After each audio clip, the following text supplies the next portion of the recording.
Such a good start on a Monday, but frost advisories are out to the west of us for tonight. What does that mean for us for the rest of the week? Karen. All right, Ben, first at 4, we're monitoring strike negotiations between General Motors and the UAW. Have things improved in the last 24 hours? And it's Fire Prevention Week. We'll talk about an extra step you should be taking when it comes to your children and your smoke detector. It's a fire safety trick that could make your kids a little safer. And good health. Weight loss and exercise doesn't really matter what time of day you do your workout. New research today could help you be more successful.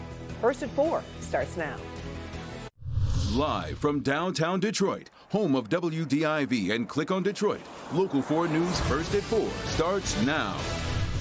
Good afternoon, everybody. I'm Karen Drew. First at 4, no deal and frustration could be growing for UAW workers on the picket line. Negotiators for the union and General Motors are meeting again right now. So far, we haven't heard of any new progress or new setbacks. Sunday, the union sent a letter outlining what it called a setback in the negotiations. Now, that letter is getting a reaction on the picket line. That letter that came out yesterday, it put a fire in all of our bellies. We're pretty upset. It basically made us feel like we're not appreciated for the work that we do. And if it wasn't for us out, working those jobs, they wouldn't be making what they're making upstairs. We'll continue to check with both sides to see how things are going, and we'll have another update tonight at 5. Police sifted through debris while trying to figure out why a car crashed through a front of a Royal Oak Township motel. We're told thieves drove through the front of the Baymont Inn at 8 Mile and Myers to steal the ATM. Police are investigating, looking at the motel surveillance video to figure out who did this. Right now, no arrests have been made. Well, the Pistons play their first preseason game tonight downtown, but first they open their new practice facility in Detroit's New Center. Coach Dwayne Casey, owner Tom Gores, and Mayor Duggan were on stage at the ceremony opening the Pistons Performance Center. Completes the Pistons' move from Auburn Hills to Detroit. The facility is open to the public. Retail tenants include Plum Market and Blink Fitness. Tonight at 5, we'll have more on the community focus of the Performance Center. This week's weather will offer you a great chance for you to fall in love with fall. Then it is the kind of weather we can brag about it, at least until winter gets here. Yeah, we've got a nice stretch setting up, Karen, at least for the first part of this week. We finally got rid of those clouds. Now temperatures getting right to 70 degrees at Metro Airport, although most of us are still in the mid to upper 60s. And that's a little bit above average for this time of year, and that's where we're going to stay, at least for the foreseeable future. Night times may be a different story. Frost advisories already out around Grand Rapids, and that extends over to Lansing and Jackson, but nobody in our area is included in that advisory tonight. Still could be a little chilly, even though temperatures dropping to the 50s here during the evening. We'll check your 4-zone forecast and show you the cooler numbers that are going to be around for tomorrow morning in just a few minutes. Karen? Thanks, Ben. The impeachment inquiry surrounding President Trump is gaining new momentum as we start a new week. The president and his supporters say he's done nothing wrong. Critics say he's violating the Constitution in plain sight. Kimberly Gill in the newsroom tracking the latest developments. And Kim, we are seeing more subpoenas. Karen, good afternoon. Today, Congress has set its sights on the Pentagon and the Secretary of Defense. Democrats want to know what exactly happened with the military aid for Ukraine. So today's subpoenas target Defense Secretary Mark Esper and the acting White House budget director. The inquiry surrounds a phone call to the president of Ukraine and a hold on military aid before that phone call. Meanwhile, a second whistleblower came forward over the weekend offering firsthand knowledge of that call.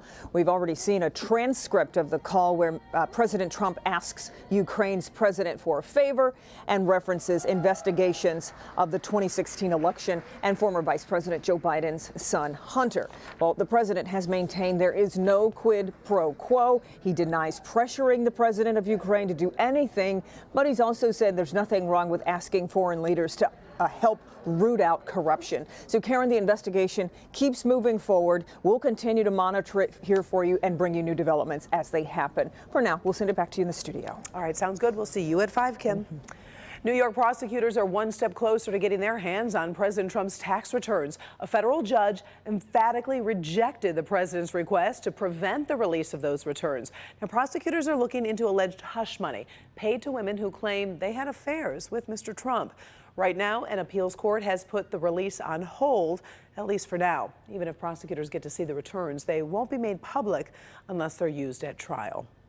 It is the first Monday in October, which means the United States Supreme Court goes back to work. Coming up, the court will hear arguments about the DACA immigration policy. President Trump has tried to end the program. Any decision will affect roughly 700,000 people who could be deported. The court will also hear cases focusing on gay rights and whether laws that cover discrimination based on sex also include the LGBTQ community. And if President Trump would face an impeachment trial in the Senate, Chief Justice John Roberts would preside. Police are still looking for one suspect in a bar shooting in Kansas City, Kansas. They say he should be considered armed and dangerous. Investigators arrested another suspect last night. Both are charged with 4 counts of first-degree murder. Police say the 2 men killed 4 people and injured 5 others after a dispute in the Tequila KC bar Saturday evening. It's something you hope never happens, a fire breaking out at your home in the middle of the night. Well, it is that time of year when families really need to brush up on safety plans in their homes. Local departments are ready to help, and our Evrod Cassimy shows us how the Northville Fire Department is ready to share lessons that could save your life. Fire Prevention Week is a busy time here at the Northville Fire Department, like many other fire departments all across Metro Detroit. They're open to the public this week with a number of educational experiences set up like this one to help keep you and your family safe. Northville firefighters are leaving on the fire truck, heading to a local school to talk with kids about fire safety. It's part of what they have planned this year for Fire Prevention Week. Fire Prevention Safety Week reminds all the families to, really pay attention to the safety of their house and their families. Firefighter Aaron O'Donnell has been with the department for the past 6 years and helped plan the events at the firehouse for this week. They're open to the public from 8 a.m. to 8 p.m. Monday through Friday. On Monday, they're teaching families how to use a fire extinguisher. On Tuesday at 6 p.m. is an intro to CPR class. Wednesday is their Great Escape event. And Thursday, they're teaching people about hazmat trucks. The stuff we end up doing, we kind of thought of ourselves. There's actually 3 of us as a team who kind of try to plan everything out. I really want to reinforce to everyone that, hey, fire safety is a big thing, and we don't want to have anyone hurt or injured. Or fall victim to scenes like this that we see all too often.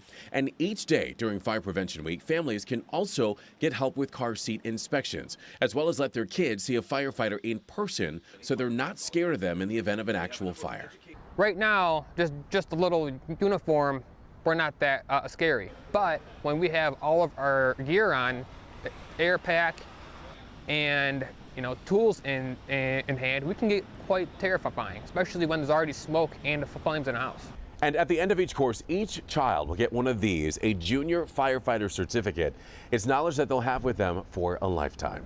In Northville, Evrod Cassimy, Local 4.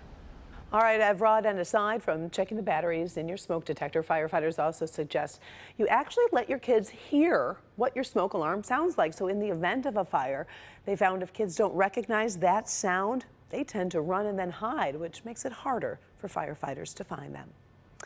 Still ahead first at 4, President Trump tweets a threat to an American ally in the Middle East.